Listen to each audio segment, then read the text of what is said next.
Hey guys, welcome to my podcast.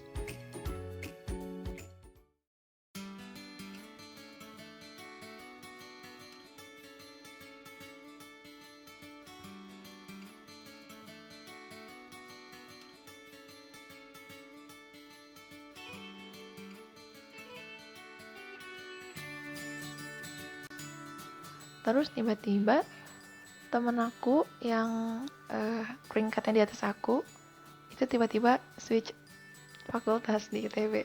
Dia bilang kayak, Mut, kayaknya aku ngambil FMIPA deh, aku nggak jadi fakultas yang ini deh gitu. Terus aku kayak dalam hati, oh no no no no, oh no gitu. Terus karena dia ada di peringkat lebih atas dari aku, ya aku nggak bisa ngapa-ngapain juga sih. Aku cuma bisa bilang, oke. Oke, terima kasih atas informasinya. Terus saat itu aku mulai bingung gitu kayak, duh gimana ya, kalau misalnya aku tetap apply di jalur yang sama di FMIPA, ITB, dia juga nge-apply, pasti yang keterima dia gitu, karena logisnya tuh nilai dia udah lebih tinggi dari aku gitu. Jadi aku udah mikir kayaknya aku nggak bisa nih daftar di jalur yang sama dengan dia gitu.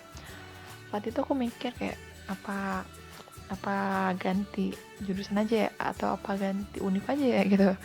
Terus saking hopelessnya, kayak itu kan udah, itu tuh udah H-2 penutupan daftar SNMPTN. Jadi bener-bener kayak chaos banget, nggak tahu mau mikir apa.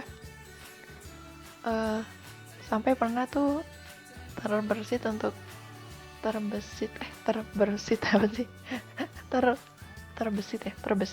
terbesit untuk ganti jurusan ke teknik geologi Unpad. Wow, itu kan jauh banget. Aku kayak nggak tahu deh, kayak udah ini kayaknya juga ngarang deh milihnya juga, karena udah saking chaosnya, nggak tahu harus gimana. Dan waktu itu ternyata sebelum aku mengambil pilihan yang teknik geologi Unpad itu, aku dikasih tahu sama teman aku tentang jalur peminatan di ITB gitu. Jadi ITB itu ternyata punya jalur peminatan. Yang mana jalur peminatan ini sebenarnya juga ada di dalam jalur SNMPTN gitu. Jadi kita tuh sebenarnya ikut SNMPTN tapi lewat jalur lagi gitu di dalamnya, namanya jalur peminatan. Nah, temen aku bilang kalau kamu di FMIPA ada loh jalur peminatan katanya. Terus aku tanya apa? Terus dia bilang katanya astronomi gitu. Terus waktu itu aku mikir kayak, astronomi tuh aku jarang banget, aku kurang familiar dengan astronomi sebenarnya, karena di sekolah aku gak ada pelajarannya dan gak ada ekskulnya gitu. Jadi ya kurang wawasan aja. Tapi aku pernah lihat tuh sekali temen aku, dia itu ikut OSN fisika, enggak, astronomi. Dia tuh ikut OSN astronomi. Terus aku sempet lihat tuh mereka belajar apa gitu. Aku sempet ngintip gitu di jendelanya, kayak mereka belajar apa. Pas aku lihat tuh di gambarnya tuh di papan tulisnya tuh ada gambar pesawat gitu atau roket gitu, aku lupa. Terus dari situ aku mau menginterpretasikan sendiri, kayaknya tuh itu fisika deh, kayaknya maksudnya nggak jauh-jauh dari fisika deh gitu. Terus akhirnya aku mikir, karena aku minat sama fisika, ya udah aku mulai tuh untuk ikut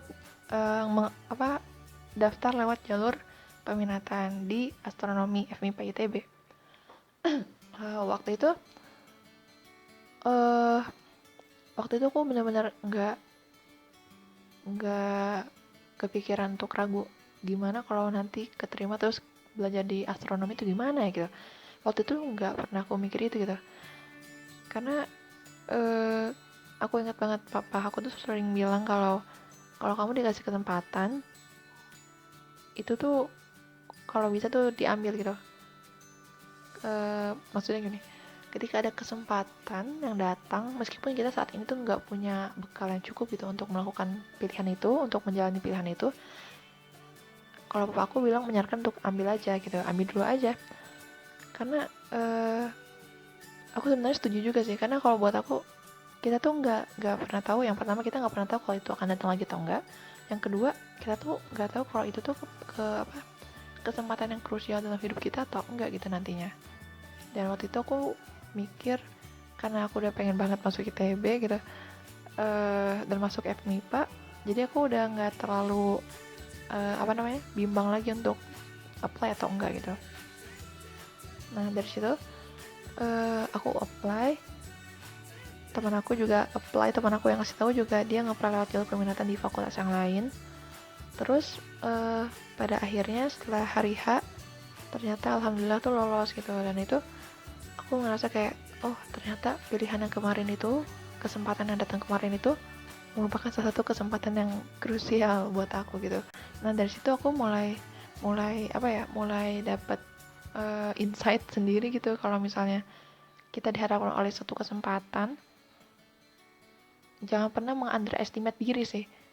Kita tuh belum tahu nanti gimana, tapi kalau buat aku ketika aku sudah ngambil satu keputusan, oke, aku ngambil keputusan ini, itu artinya aku udah deal sama apa yang akan terjadi nanti, dan aku udah berniat dengan sungguh-sungguh bahwa aku akan menyelesaikan ini dengan sangat baik gitu. Jadi ini juga sama kayak aku pernah menerapkan ini lagi ketika aku di kuliah gitu. Ketika aku di kuliah, aku pernah tuh